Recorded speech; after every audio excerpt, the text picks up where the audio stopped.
All right. Hello, everyone. Thank you so much for joining us. It is excellent to see all of you here. Hello, hello, hello. Thank you all. I see folks are joining from all different places. And while we are waiting just a moment to get started, if you wouldn't mind putting in the chat where you are joining us from, and a cool bird sighting that you've had recently. As of course, this rally's theme is all about birds, so we would love to see where you're joining from. We've got someone from London, England. There are some favorite birds of mine that are actually from the UK, so it is very cool to see folks from around the world, across the pond, joining us today. Hello, hello, hello. So as we are getting started, I would love to first introduce myself and my wonderful co-host who is joining us today. So my name is Karina Newsom. I am a conservation scientist here at National Wildlife Federation. And this event is co-hosted by American Bird Conservancy, Cornell Lab of Ornithology, National Audubon Society, and I'm here with my co-host, Tyke James. Tyke, why don't you introduce yourself to the people? Hello, thank you so much. My name is Tyke James. That much is true.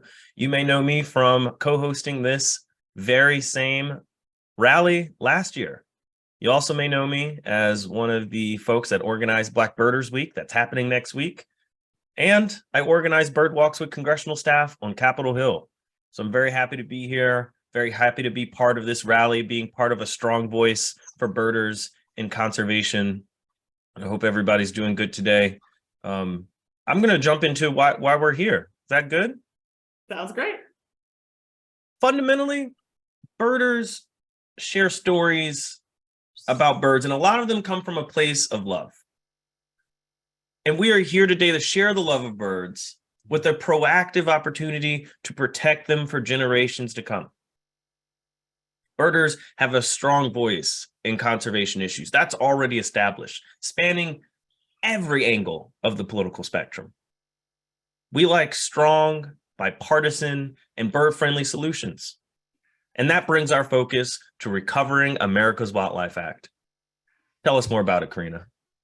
Excellent. Thank you, Tyke. And those of you who are joining us now, you may be familiar with Recovering America's Wildlife Act if you have been on this campaign trail with us since last Congress or even before. So for some of you, this may be a refresher, but for those of you who are new to this bill, we are here to tell you that this bill is one of the most important, if not the most important, pieces of conservation legislation this generation. It is going to be huge for birds and other wildlife. So I'm going to take just a couple of moments to share what this bill actually is, what it contains, and our guests today, who we'll be introducing in just a few minutes, will kind of go into detail to provide more context for why this bill is so very important. So as you probably know, North America and the world in general, of course, but when it comes to this continent and the United States in particular, unfortunately, we are seeing massive wildlife decline. So about a third of species, and we're talking about plants and animals, are at an increased risk of extinction in the future. And the Endangered Species Act, which serves to protect species that have really hit a critical threshold of decline and provide really kind of emergency room protections for them, there are currently 1,600 species that are listed under and protected by the Endangered Species Act. And across the country, every single state and territory lists what are called species of greatest conservation need in their state. And across the United States, there are 12,000 of those species, just to kind of give you a sense of the scope and the scale of the problem. And birds, of course, are very much in need of our help. And as you're probably aware from a paper that was published about 3 years ago now, we have seen major declines across bird species. And we've seen about a decline of about 3 billion birds since 1970. We have 3 billion fewer birds filling our skies across the United States. And these threats that are causing these declines range from habitat loss to the declines of the foods that they rely on, such as insects, which most species of birds rely on. And then, of course, the contamination from pesticide use when they eat those birds, and even window collisions. Window collisions, oftentimes, for people who aren't birders, is a surprising threat because of how many birds unfortunately succumb to injuries from colliding with windows, as many as 1 billion every single year. And so when we look at these statistics and we look at the state of wildlife and the state of the birds in North America in particular, it can seem pretty grim. But we know from the past and from the present that there is hope. We know that when we take action on behalf of birds, dedicated action, dedicating money and time to their recovery, we can see them bounce back, and we can see them bounce back in incredible numbers. And for example, some of the wins that we've seen for birds have included several raptor species or birds of prey. For example, peregrine falcons, bald eagles, even the California condor, which is still protected by the Endangered Species Act, but is seeing incredible rebounds, has benefited greatly because we decided to dedicate our money and dedicate our time. What would happen if we dedicated even more resources to bird and wildlife conservation across the board? So Recovering America's Wildlife Act is important because it's investing in wildlife conservation. It's investing in birds before they reach the threshold of needing something as extreme as the Endangered Species Act to protect them. So it's proactive conservation. So that means before they need that emergency room care, we are looking at the needs they have and reversing declines before they get as bad as they possibly could, right? We are recovering and preventing wildlife from becoming endangered, and the investments that will come from this really important bill will be benefiting wildlife in a number of different spaces. So not only state wildlife agencies, which many of us who live here in the States are served by state wildlife agencies, and our wildlife are served by state agencies. They will also be dedicating funds, this bill, to territories and tribal nations, which is critically important, especially for environmental justice and providing resources for communities that have typically not received the resources they need to do the wildlife conservation they need to do. And so this bill would provide $1.4 billion, with a B, dollars a year for bird and other wildlife conservation. And I need you to know that that is a huge difference from what the federal government currently provides for state agencies and tribal nations. And currently, tribes actually don't receive any dedicated annual funding from the federal government, even though they should. And so this will provide $1.3 billion annually for states and tribes, or excuse me, $1.3 billion annually for states and about almost $100 million annually for tribal nations. And so state wildlife agencies with this money will be able to essentially expand the work that they're already doing. They will be able to employ thousands more highly qualified biologists to do the work on the ground. They will be able to manage millions more acres of habitats, increase close relationships with private landowners, which is really important for bird conservation because, as we know, birds and other wildlife, but almost especially birds, don't care if the land they're on is private or public. And most land in the United States is publicly owned. And so we need to be able to have really strong relationships and coordination with people who own private land. And then when it comes to the state wildlife action plans that every single state has, these resources will help to fund these blueprints for preventing wildlife from becoming endangered. And just to show you just how much money this would bring into states compared to what they have now from the federal government. So for example, the state of Alabama, they would go from receiving about $790,000 a year to $26 million a year for their state conservation. Arizona, 1.3 million to 31 million. Iowa, 625,000 to 13 million. So you can see how much of a difference the investment from Recovering America's Wildlife Act would make for state agencies alone. This isn't even looking at tribal nations to resource the efforts and the plans that already exist for keeping wildlife from becoming endangered and from going extinct. And the reason why investment, particularly when it comes to tribal nations, is so critically important is because, number one, tribes are the original stewards of the land that we are on. And unfortunately, through a lot of injustices, tribal nations have been stripped of the resources and the ability to do the conservation and the stewardship that they have been doing for a long, long time.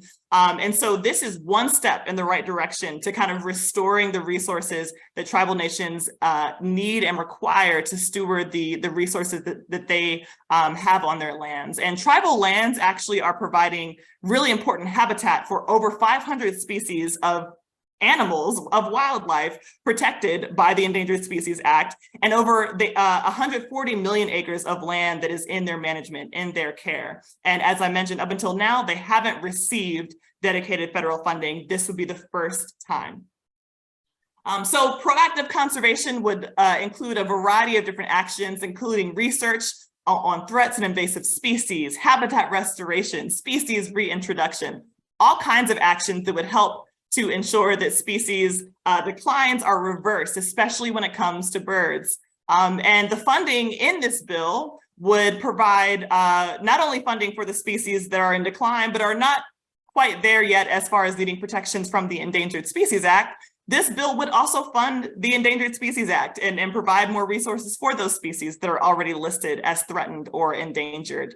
It would provide 10% of this money would go towards competitive grants, and a good portion of this money would also go to wildlife-focused recreation and education, which is critical because conservation is actually all of our responsibilities, not just the folks who are career biologists and career, Taiki, folks who are, in the field themselves. Every single person who lives on this continent has a role to play. So education and recreation funds are critical for that. And for the first time in a while, this funding is really going to include plants as well, which are, of course, the bedrock of all the ecosystems that birds, humans, and wildlife depend on. So Recovering America's Wildlife Act has been introduced in the Senate, and I will allow Taiki to tell you more about that. But this bill is so important, and as we saw last year, is strongly bipartisan, which in this political climate is so rare in many cases and so important for getting legislation that's this important passed. So Taiki, tell us a little bit more about where Recovering America's Wildlife Act is when it comes to Congress. I will. Thank you so much for that, Karina. That is honestly my favorite song. The Recovering America's Wildlife Act, as it exists as a bill, as you saw, is S 1149. That's just if you want to look it up on congress.gov, where you can see currently 11 co-sponsors. It was reintroduced with the bipartisan support, leadership from Senator Martin Heinrich from New Mexico. So any folks in the chat from New Mexico, make sure you give an extra thank you to your senator, as well as Senator Tom Tillis from North Carolina. I saw some North Carolina in the chat. Make sure you give your senator that extra special thank you. This is a rare bird alert that you don't want to miss. Excellent. I love the rare bird alert analogy. Thank you, Taiki. So this bill, we are in the beginning of the 118th Congress, and to see this level of support and proactivity from our senators is really important and very encouraging. We have 2 years to get this done in this Congress, and so to see this leadership happening is critical. And I will just underscore something that Taiki said. Not only is it important to ask your senators and your members of Congress, your representatives to take action and to do something. When they do it, it's important to say thank you, reinforce those behaviors that we want to see happen again. So thank you so much, Taiki, for highlighting that. And so when it comes to getting this bill passed, it is so important to have a unified coalition of people who are behind this and supporting this legislation. It's critical that our Congress people see that their constituents care a lot about this, right? They as an individual might care, but if they're not hearing from the people they represent, they may not be sure about where their constituents stand. So we don't want anyone to have any question about where their constituents are standing on this very important legislation. And when it comes to birders, we are a really unique group of wildlife enthusiasts. I probably don't have to explain to any of you that some of us can be a little out there. We go all out for birds, right? Probably more than herpetologists, mammalogists, love them all, right? But birders are very unique. And so we're very excited on this rally today to have representation from several of the major birding and largest birding organizations and bird conservation organizations across the country. And we are now going to go ahead and turn to some of our experts who we've invited from our co-hosting organizations who will tell us a little bit about Recovering America's Wildlife Act, bird conservation, what they're doing, and why it is so important that we all come together to take action on this bill and make sure that our Congress people are also taking action that we would like to see. So Taiki, I'm going to go ahead and pass it back to you to introduce our first speaker and get us rolling with our experts. Absolutely. I hope everyone is excited for Team Bird 1, getting us started with our 1, 2s, and 3s. We are hearing it straight from ABC, the American Bird Conservancy. Steve Homer. Effective conservation legislation doesn't happen overnight. It takes incredible endurance from people like us who care a whole lot about wildlife to see it migrate to the president's desk. And the Endangered Species Act, which celebrates 50 years this month, that's the golden anniversary, I believe, is a great example. What can we learn from the efforts that it took to pass the Endangered Species Act? Sure. Thank you, Tyke. I'm Steve Homer, Vice President of Policy with the American Bird Conservancy. And, the reason we support Recovering America's Wildlife Act is because it completely fits well with our mission and that it helps conserve watch list species of conservation concern, as well as recovering endangered species and also building capacity so that we can do even more in the future. And this is, of course, critically important with the 3 billion bird loss and with the climate crisis.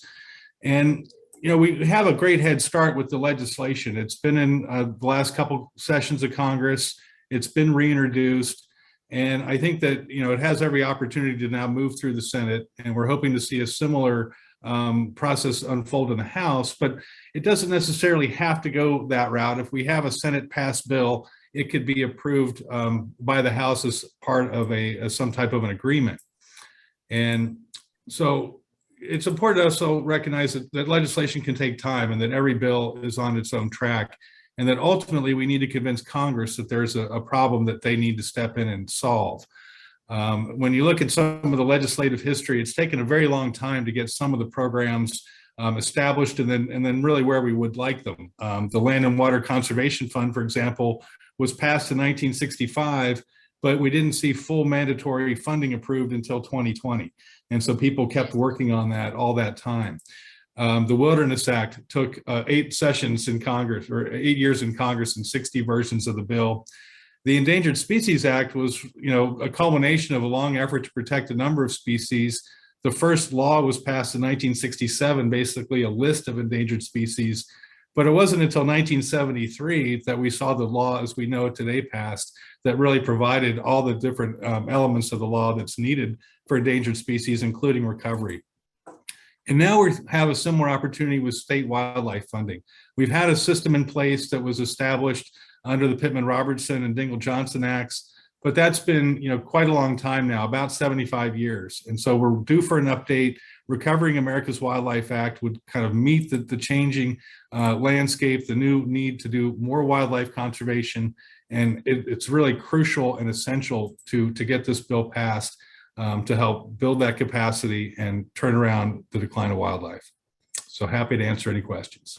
Steve, thank you. And one of the incredible opportunities that we have here, the reason why we asked Steve about, what does it take sometimes, right? The Endangered Species Act, the bills that currently uphold wildlife protections and resourcing wildlife conservation, they didn't happen in one Congress, right? And one of the things we want to make sure people know, last Congress, when Recovering America's Wildlife Act we were so close, when I tell you so close to it passing, right? And it didn't pass. I did notice, and many of us noticed, that many people were very disappointed and almost discouraged by the fact that it didn't pass. But one thing that we want to make sure we drive home today is that was not a loss.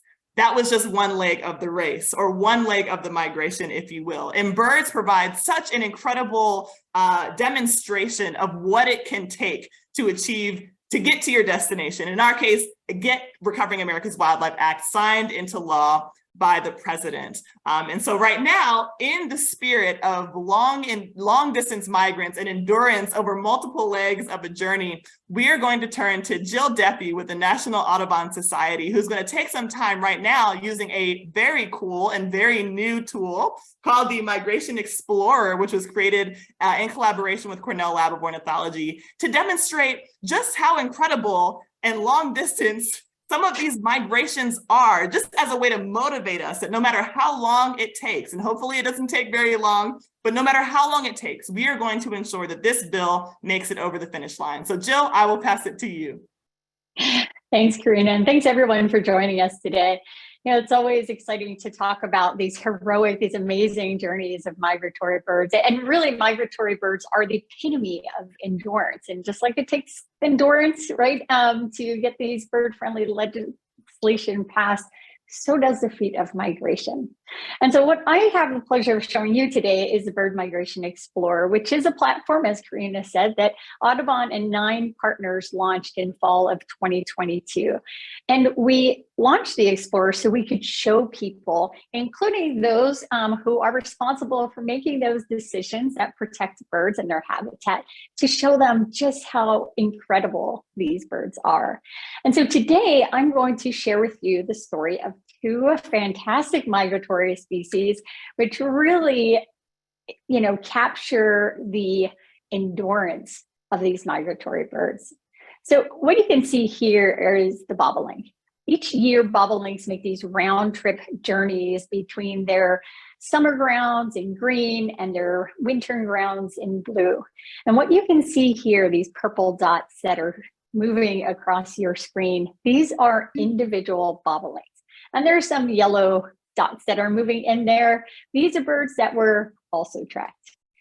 And in the background, you see these brown dots. Those brown dots are estimates of bird abundance, weekly estimates of abundance that were produced by Cornell Lab of Ornithology's analysis of eBird records.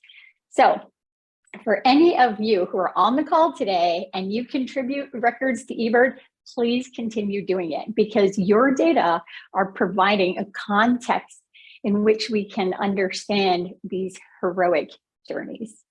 And what you see here is, as these birds are traveling, they're not doing this in one fell swoop. They are stopping along the way, and they're relying on grasslands that they can find. And of course, what we all know is that those grasslands are disappearing, putting birds like the bobolink at risk. Let's try looking at another species, one of these globe-trotting species that goes from the northern, basically from one end of the Western Hemisphere to the next.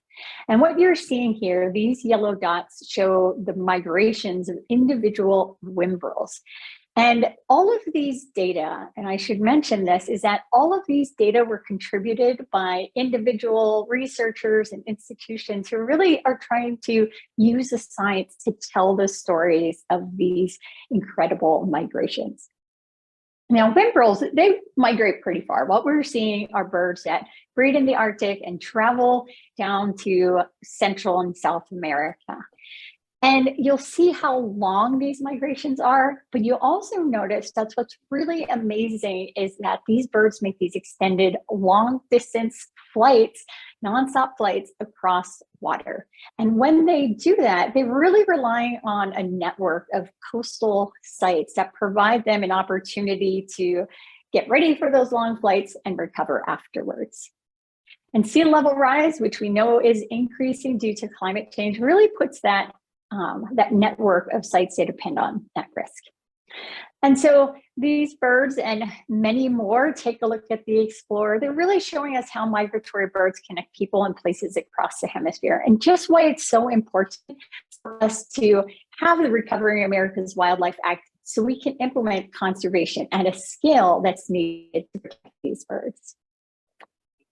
Incredible. Jill, thank you so much. I get goosebumps every time I think about migration, let alone get to see a physical demonstration of just how far and how much it takes for these birds to undergo their north to south migration and then back again every single year. It's absolutely incredible. And it's encouraging when it comes to our endurance as it pertains to passing legislation to help them continue their migrations for generations to come.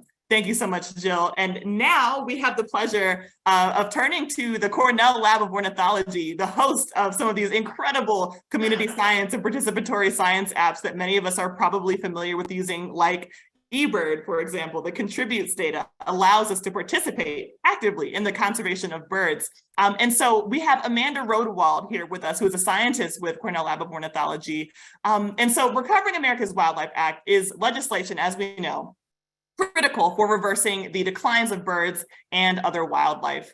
And across the North American continent, we know that birds have been facing incredible losses And Cornell has been playing a really important role in the recovery and conservation of birds. And the 2022 State of the Birds report highlights just how urgent some of the needs of birds across the country actually are. And so, Amanda, I'm hoping you'd be able to take some time to share why the species that were highlighted here just now by Jill and others whose epic migrations we just explored are in urgent need of conservation action. Yeah, absolutely. Well, thanks so much for the opportunity to be here. And thanks to everyone for joining. Really, really happy that folks are here today and glad to be a part of it.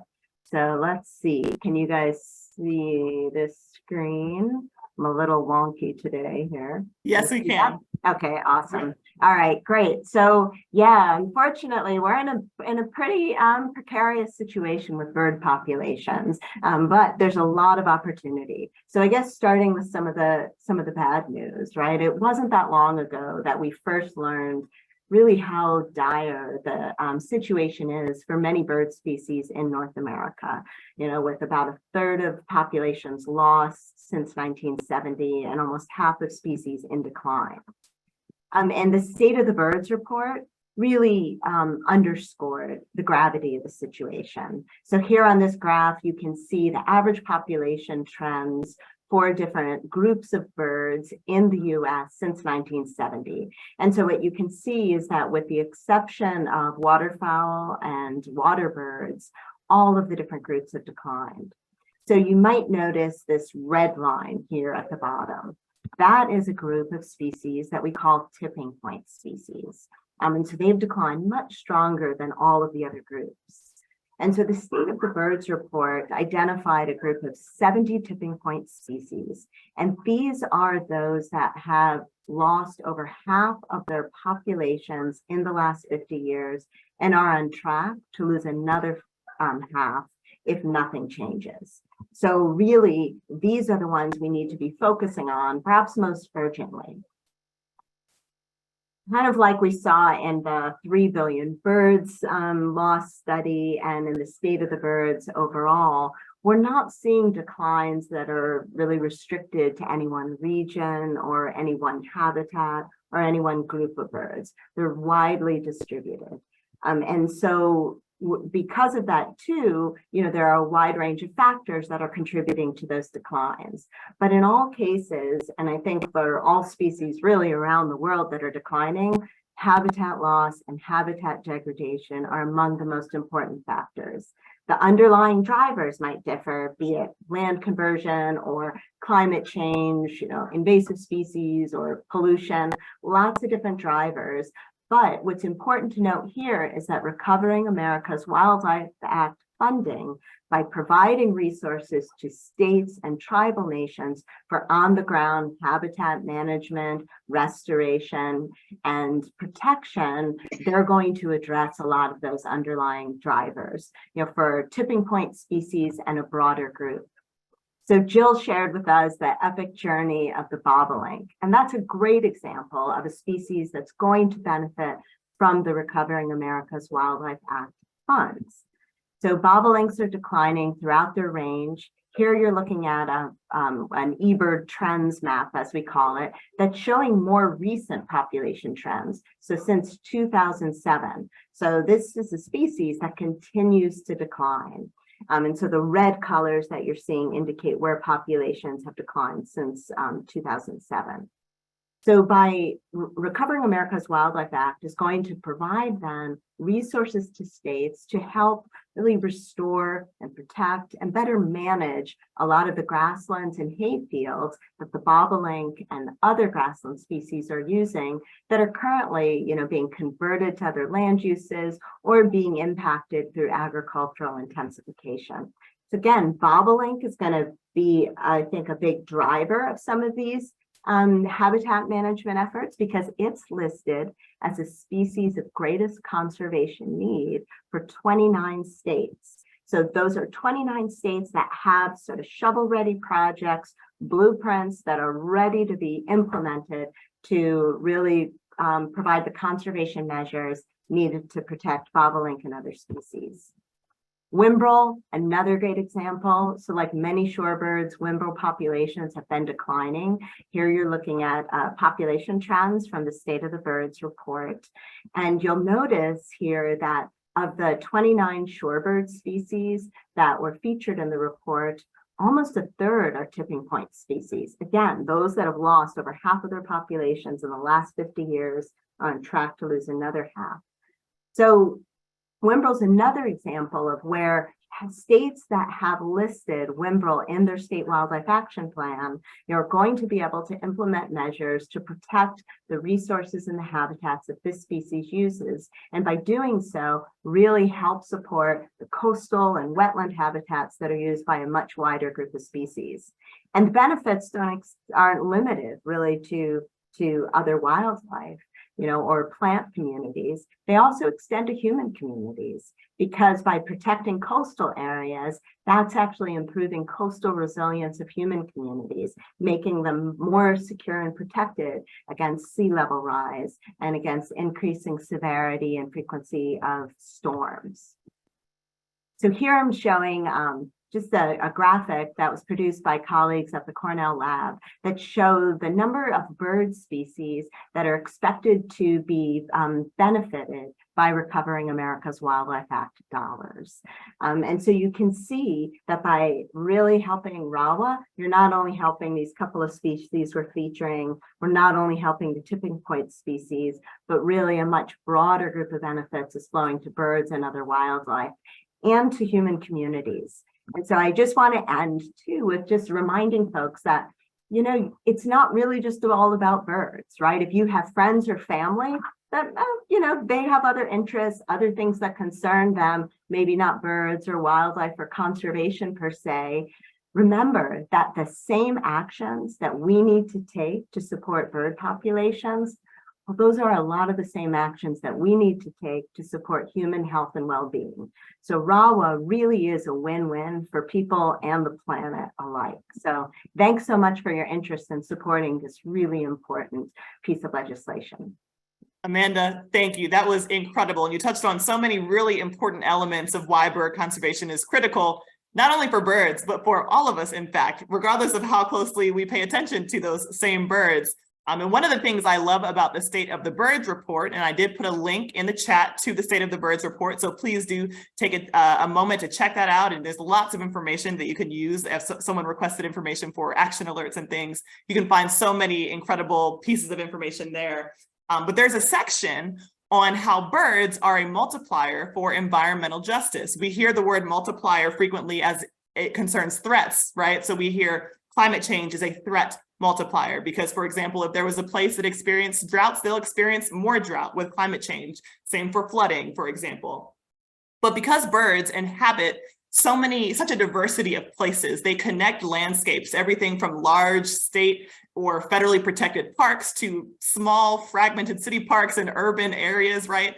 Especially migratory birds, as they're moving across continents, they're using all of those different kinds of spaces. And so when we invest in the ecological health of what birds need across their entire journey and across their lives, we're helping to protect the places where people live too, and especially the most vulnerable people who are exposed to some of the heaviest burdens of climate change and ecological vulnerability. So Amanda, thank you so much for highlighting that. And now I will go ahead and pass it back to my co-host, Taiki.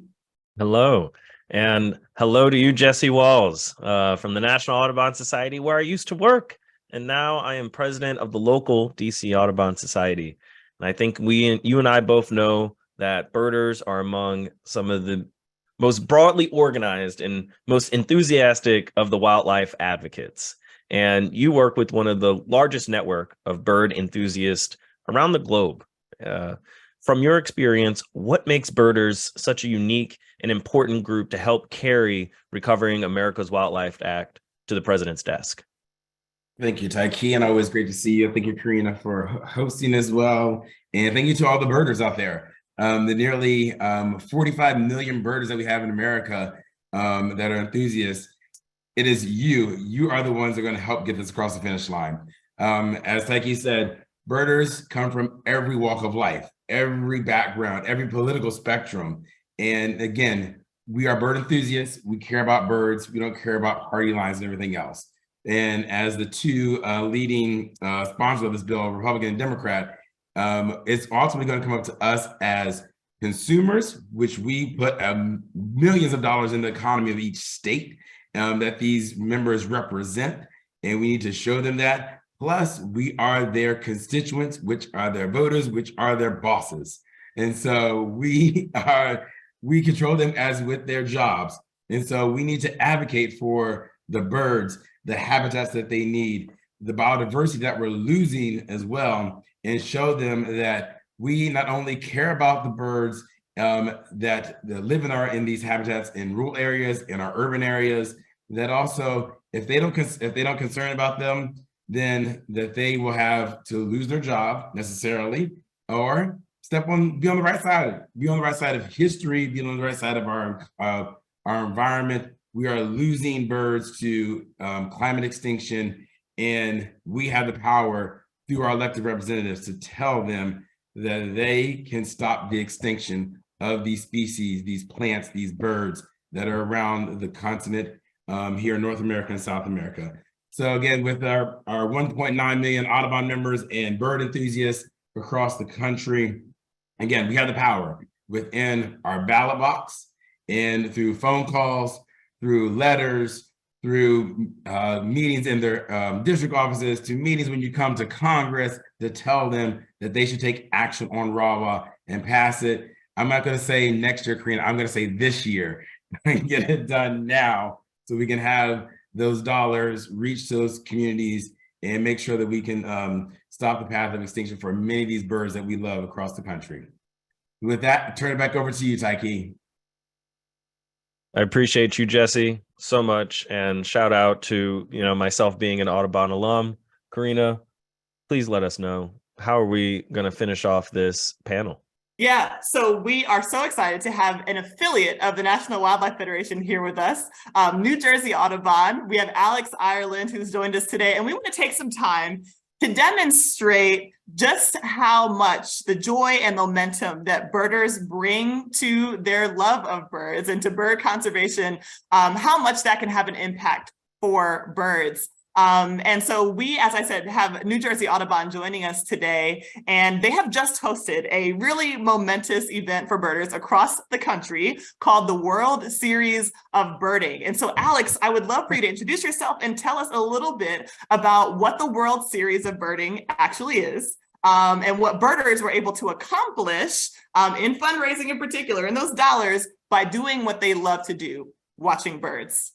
Awesome. Yeah. Hey, thank you so much for the opportunity, Karina. I mean, I, for one, am always thrilled to link birding to habitat to conservation. So World Series of Birding, WSB, as we affectionately call it, is both a competitive event and an opportunity for education and fundraising.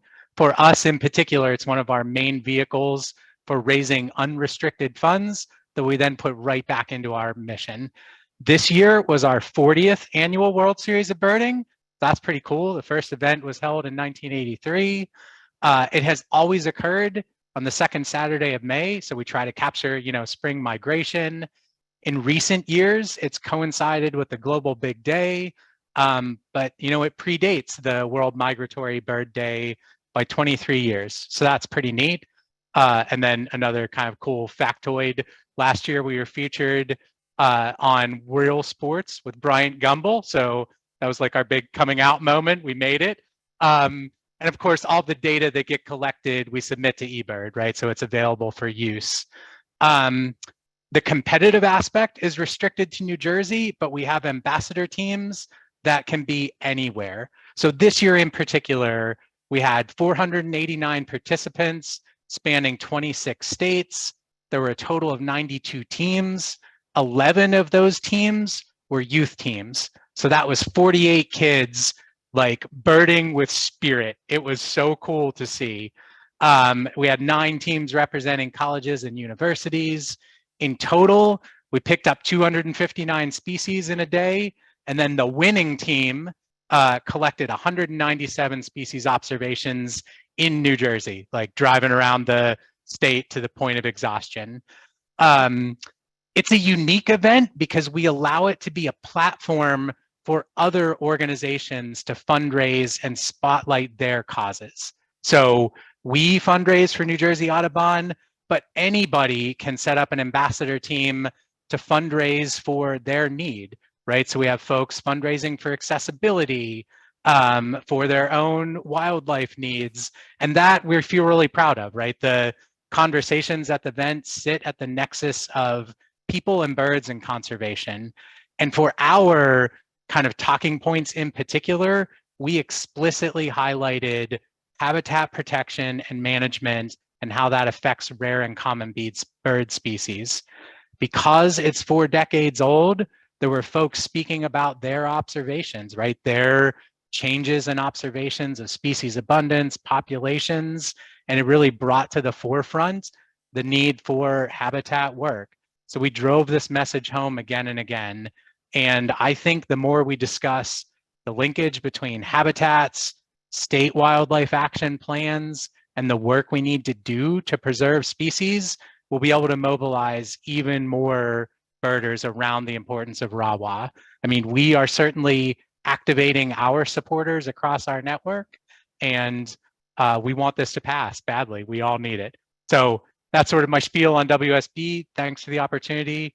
And thank you all for being here. Like, this is awesome. So, Alex, thank you so much for sharing. We're so excited that you were able to join us. Tyke actually participated in the World Series of Birding this year with, yes, tell us about your experience. I had an opportunity to organize a team on behalf of the Freedom Birders Project, a group that seeks to advance racial justice and bird education. And we hope to raise enough funds to go from DC to New Orleans, kind of like the Freedom Riders did. And our team, we didn't get to 190s. We didn't get to the 190s, but we were very, very happy and worked very, very hard for our over 150 bird species. And that's over 150 stories about each of those sightings. So I hope the World Series stays around the world, and we can keep seeing these birds. Incredible. Thank you so much, Tyke. All right, so now what we're actually going to do, there are a few questions that are in the chat. We want to take just a couple of minutes. We have a tight schedule today to answer a couple of the questions that have come up, if they have not been answered already, for our panelists. So when it comes to, let's see here, I'm just going to do a quick scroll. Here we go. Oh, it looks like most people were able to answer them in the chat. Thank you so much to Naomi. Round of applause for Naomi from National Wildlife Federation for doing so much of the heavy lifting. Thank you all, and thank you to our panelists. What we're going to do now is we're going to move to a quick section we like to call the feeder report, and we want to hear from you all. So if you wouldn't mind, we're only going to be able to call on like 3, maybe 4 people. But if you would raise your hands, don't come off mute yet, but if you would raise your hand using the Zoom hand raise function, if you want to share a couple of cool sightings, bird sightings that you have had this spring migration, we would love to hear from you. Just again, to share the joy of birds that we now get to apply to bird conservation and legislation. We want to just hear what's going on in the backyard feeder. So if you're interested in sharing some of the sightings you've had recently, go ahead, just raise your hand and we will ask you to unmute and give you the opportunity just to share what your experiences have been so far this spring. So Tyler Rogers, come on and join us. Yeah, you got a whole bunch of things in your background. I don't know if I see a bird yet. Like, you got them all. You got a bunch of things we got to see. Hello, my name is Tyler Rogers, and I live in Columbiana County, Ohio, United States of America. I'm really a big animal and wildlife enthusiast, like very huge. I've actually followed, National Wildlife Federation and all the other wildlife organizations and, defenders of wildlife too. And I've actually, donated some money for defenders and National Wildlife Federation because I believe, conservation efforts with these species are mainly important because, they were here before us, and people nowadays, they want to expand like their businesses and stuff, and what causes pollution and habitat loss. It's very, very risky for species to become endangered, and close to extinction. Yeah, and have you seen anything at your feeder? I do I actually live with my grandparents, and we do have a bird feeder in our backyard. You know, I don't just see birds, but I see other wildlife species too, which I enjoy watching. But recently I've seen some, you know, the common robins and, you know, red-winged blackbirds. Represent. Yes, we love Sparrows. that. Yes, Ohio is a Excellent. great state for birds. Thank you so much, Tyler. We're going to You're try to very get welcome, to a sir. couple other folks who have their hands up. Really Thank appreciate you. all of your support for wildlife conservation. All right, let's go to Derek Knowles. What have you been seeing outside when it comes to birds of spring migration? Yeah, hey everyone. So I'm in Santa Rosa, California. I'm looking outside right now, and there's a sycamore tree in my front yard. It's a little organic cavity in it, and I had seen some oak titmice in there, and I thought maybe they were nesting, and then I was worried because I hadn't seen them for a bit. And then this morning I was out with my binoculars, and I do indeed see a little family in there bringing some flies back. So yeah, and to me it just connects like this whole assembly and the idea of like, you know, thinking locally and acting globally, and just happy to be involved and appreciate the work everyone else is doing out there. Incredible. Thank you so much, Derek. Thinking locally, acting globally. I love that. And birds are such an incredible example of that. They show up in our feeders, they show up in our backyards, but they have hemispheric importance and are traveling around the world. Excellent. All right, let's go ahead and go over to Mark Imlay. What have you been seeing? Okay, my favorite one, I was in the deep south, and there are 3 species of whippoorwills, and so they don't mate with each other. One goes whippoorwill, and there goes whippoorwill, and there goes whippoorwill, and they don't mate with each other. Then the big point on maintenance, I'm a conservation biologist, and what we found, like with invasive species, you can't just remove them at one time. You got to come back for about 5 years. Then it works. Then all the natives pop up. When people plant trees, I found out as a park ranger, half the times it failed because they had tree plantings, they didn't come back in the second year, and half the seedlings died because there was a slight drought and they needed to be watered. So again, maintenance is critical in this. And that's the question: is this wildlife bill? Does it include maintenance for 2 to 5 years? Oh, yes, that's a great question. And Recovering America's Wildlife Act would include kind of all the dimensions of habitat management, which include not just the kind of the initial action, but maintaining those habitats and allowing them to, you know, managers to apply adaptive measures in a changing climate and a changing world, which is the context that we're all living in. So it allows them to be flexible and to apply new methods and new mechanisms to make sure that the function of those ecosystems persist even as the world changes.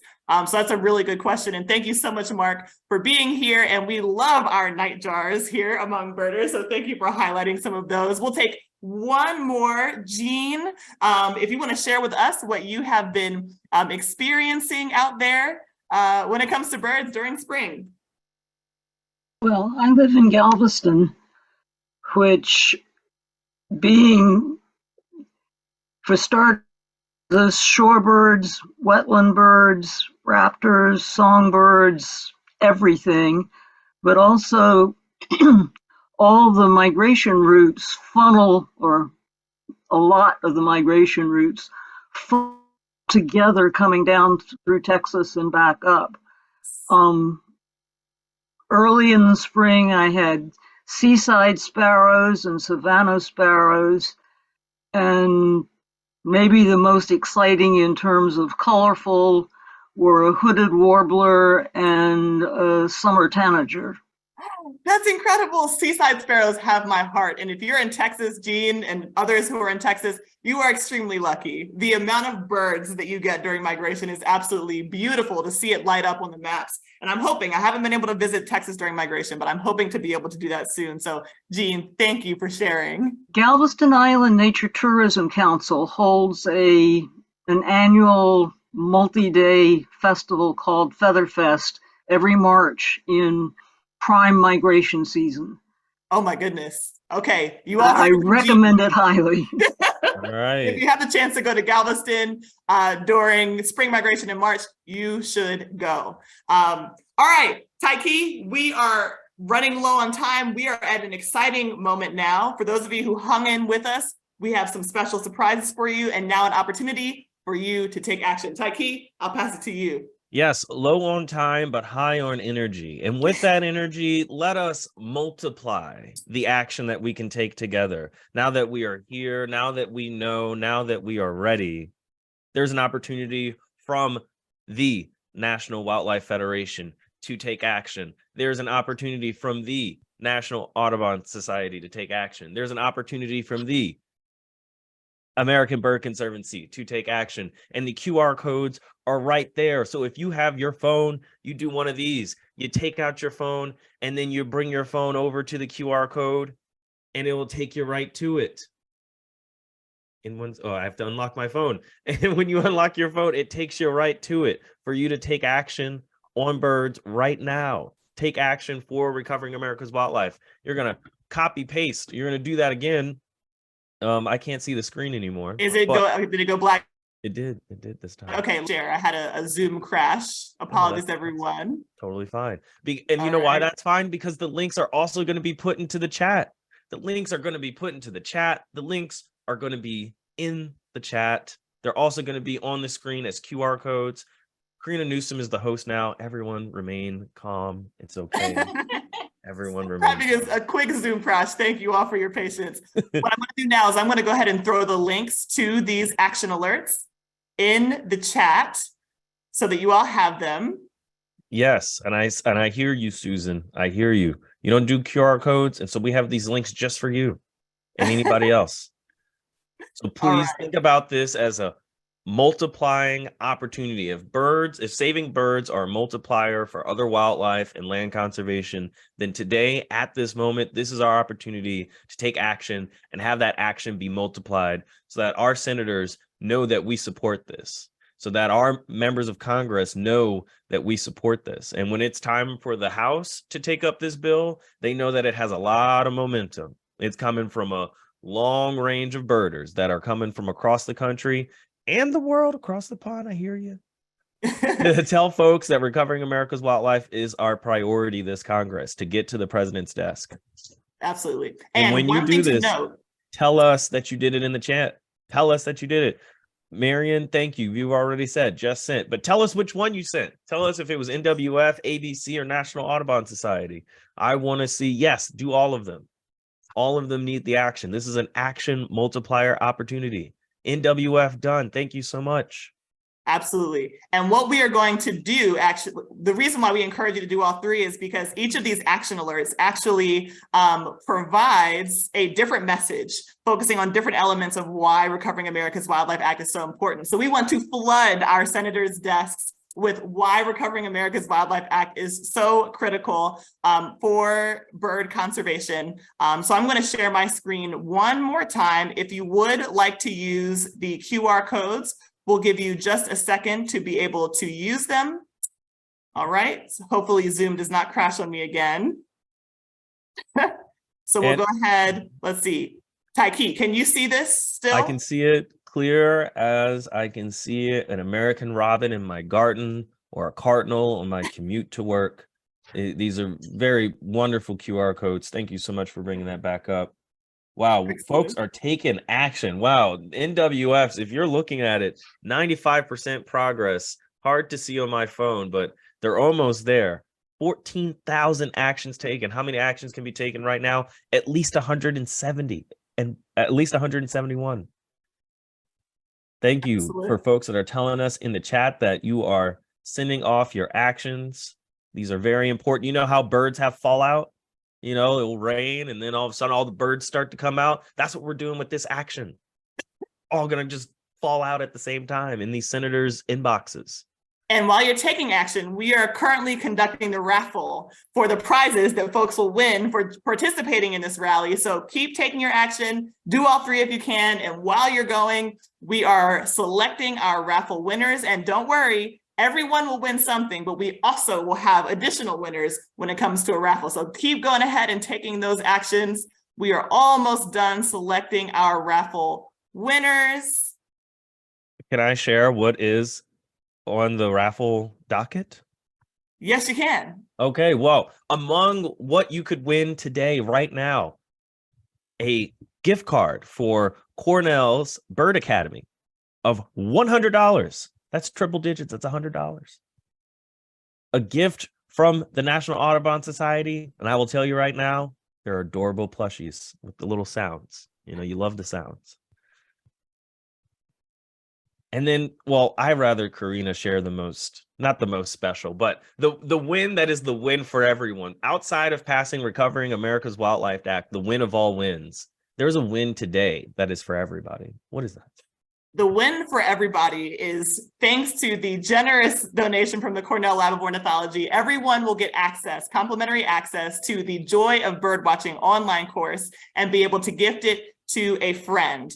And so there are a lot of you on today, and so you will have the opportunity to take that course. And if you win the $100 gift certificate, you will be able to take whatever course you want from the Cornell Lab of Ornithology. So we are so excited and grateful to Cornell for offering such a generous raffle gift. And we are almost done selecting our raffle winners.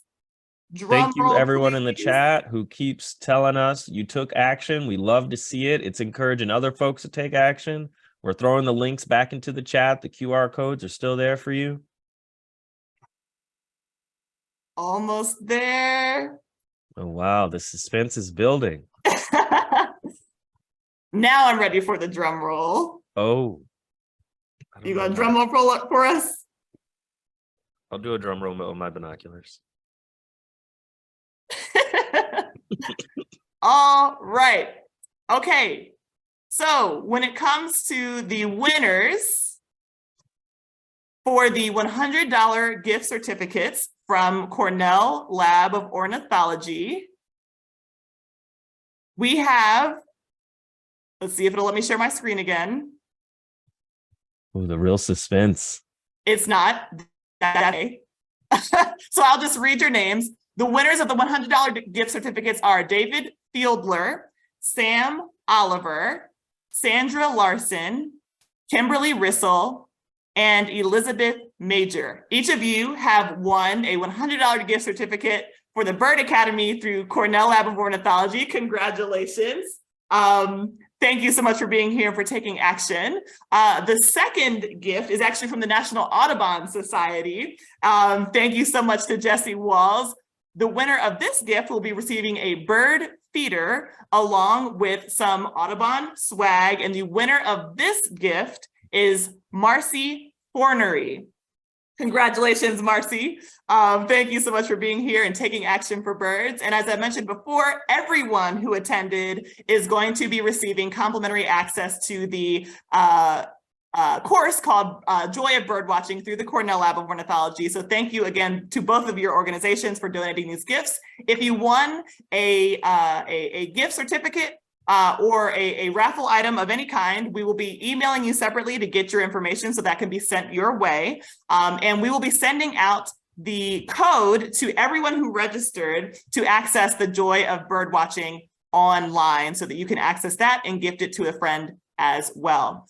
This brings us to the conclusion of our Birders Rally for Recovering America's Wildlife Act. On behalf of myself and my co-host, Tyke James, we want to thank you all so much for joining us. It is because of you that this bill will make it to the finish line, just like the Endangered Species Act and so many pieces of legislation before it, because we love our birds. And so go off, enjoy the rest of spring migration if you've got any left in the tank. And we will see you the next time we need you to take action. And in the meantime, continue to share your love of birds with as many people as possible. So thank you, everyone. We hope you have a wonderful rest of your day.